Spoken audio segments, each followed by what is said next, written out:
पैसा दिया जाना चाहिए था किसी प्रोफेसर को, वो उनको ना देकर किसी अपने लगवा भगवा लोगों को। दो स्पेलिंग, एक ही पेज में 3-3 पैराग्राफ सेम, इस तरह की हमने 100 पेजेस की गलतियां निकाली हैं इनके टोटल स्टडी मटेरियल में। स्टडी मटेरियल जो गलत स्टडी मटेरियल दिया जा रहा है वो सही स्टडी मटेरियल छात्रों को प्रोवाइड किया जाए। ऐतिहासिक तथ्यों के साथ और ऐतिहासिक महापुरुषों के साथ जो अपमान उनका किया जा रहा है उसको हम बर्दाश्त नहीं करेंगे।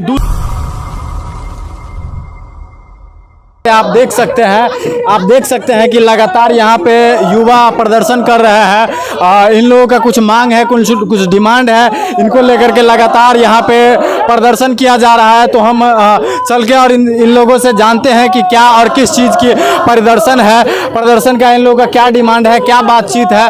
भाई साहब, आप लोग किस चीज़ की मांग कर रहे हैं, किस चीज़ की प्रदर्शन कर रहे हैं? जी, मांग हमारी ये है कि एसओएल द्वारा घटिया स्टडी मटेरियल एसओएल के छात्रों को दिया जा रहा है, जिसमें अगर कोई एक नज़र से भी देखते हुए स्टडी मटेरियल को बढ़े तो उसमें तरह तरह की खामियां मिलेगी। कुछ जो महत्वपूर्ण खामियां हैं जो एकदम ही गलत है, फैक्चुअल एरर है उसमें, वो मैं बताना चाहूँगा। मतलब आपके कहने के अनुसार बहुजन समाज के जो जितने भी बड़े बड़े नायक थे उन सभी के नाम में छेड़खानी किया जा रहा है। नाम गलत दिया है, ज्योतिबा फूले का ज्योतिराय फूले कर दिया है नाम। जी जी। विवेकानंद को ये बता दिया गया है कि वो एकदम अनप्रिंसिपल आदमी थे, यानी अनैतिक थे, जो वो बोलते थे वो नहीं करते थे। हमारे को आज़ादी मिली 1945 में, ये स्टडी मटेरियल में दिया गया है। एक ही पैराग्राफ में एक ही व्यक्ति का नाम का दो स्पेलिंग, एक ही पेज में 3-3 पैराग्राफ सेम, इस तरह की हमने 100 पेजेस की गलतियां निकाली हैं इनके टोटल स्टडी मटेरियल में, जो हम यूजीसी के सामने पेश करना चाहते हैं। क्योंकि हम वाइस चांसलर और एसओएल के प्रिंसिपल को ये दे के हम थक गए हैं। इस मुद्दे को लेकर दिल्ली यूनिवर्सिटी के एकेडमिक काउंसिल में भी बात उठी है, उसके बावजूद भी अब इस पे कोई सख्त कार्रवाई नहीं की गई है कि क्यों। बहुत सारे लोगों से बातचीत करके देखते हैं और बातचीत करने के दरमियान देखिए कि इन लोगों का क्या मांग है, क्या डिमांड है। आप लोग क्यों प्रोटेस्ट कर रहे हैं भाई साहब? हमारा डिमांड है कि 5 लाख छात्र एसओएल में पढ़ते हैं।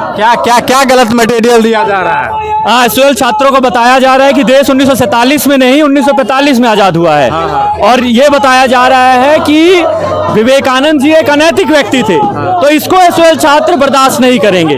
किस तरह से ऐतिहासिक तथ्यों के साथ और ऐतिहासिक महापुरुषों के साथ जो अपमान उनका किया जा रहा है उसको हम बर्दाश्त नहीं करेंगे। दूसरी बात यह है, कौन सा ऐतिहासिक महापुरुषों के साथ अपमान किया जा रहा है, उनका नाम लीजिए, बताइए। जैसे कि विवेकानंद जी के बारे में हो सकता है उनके वैचारिक रूप से मतभेद हो, पर विवेकानंद जी को अनैतिक व्यक्ति बताना ये ठीक नहीं है। दूसरा, इसी तरह से ज्योतिबा फूले के बारे में कहा गया है ज्योति राय। तो इस तरह के जो उनका पूरा नाम क्या है, उनका फैक्चुअल नाम, जो उनका कैरेक्टर नाम है वो क्या है? ज्योति राव। अभी कर क्या दिया गया है? ज्योति राय कर। जी, ज्योति राय। तो इसी तरह से जो मॉन्टेग्यू चेम्सफोर्ड सुधार थे उसको लिखा है माउंटेन ड्यू, जो एक पेय पदार्थ है, जो दुकानों पे आप जाएंगे तो माउंटेन ड्यू मिल जाएगा। तो आप किस तरह से स्टडी मटेरियल बना रहे हैं? कौन लोग स्टडी मटेरियल बना रहे हैं? क्या ये लोग जो जिनके पास योग्यता नहीं है, क्या उनके हाथ में तो स्टडी मटेरियल लिखने का काम नहीं दे दिया गया है? और ये साफ दिखता है कि किस तरह से जो तथ्यात्मक गलतियां हैं, जो गलतियां महापुरुषों को लेकर है, ये बताता है कि ये जो स्टडी मटेरियल है किसी ऐसे ही अरे गहरे आदमी से लिखवा लिए गए, और उनका जो वेतन, जो स्टडी मटेरियल या पैसा दिया जाना चाहिए था किसी प्रोफेसर को, वो उनको ना देकर किसी अपने लगवा भगवा लोगों को। क्या यहाँ पे आप लोगों को पुलिस के द्वारा धरने करने के लिए कोऑपरेट किया जा रहा है कि? देखिए, हम लोग अक्सर जब कोई भी डिमांड लेकर आते हैं तो जो वहाँ पर प्रिंसिपल एम्प्लॉयर है, जो वहाँ पे सबसे बड़ा अधिकारी है, उसके पास हमें अपना ज्ञापन देने का पीसफुली अधिकार है। लेकिन हमें आप देखिए कि गेट से लगभग 100 मीटर दूर पहले ही, मेरा कैमरा पर्सन दिखा सकता, हमें पहले ही रोक दिया गया कि हम उनके पास जाके प्रोटेस्ट ना कर सके। तो ये देखिए कितना, एक तो हम ही गलत स्टडी मटेरियल की मार झेलें और ऊपर से पुलिस भी हमें ही मारे। ठीक है, तो ये गलत है, ये गलत है ना।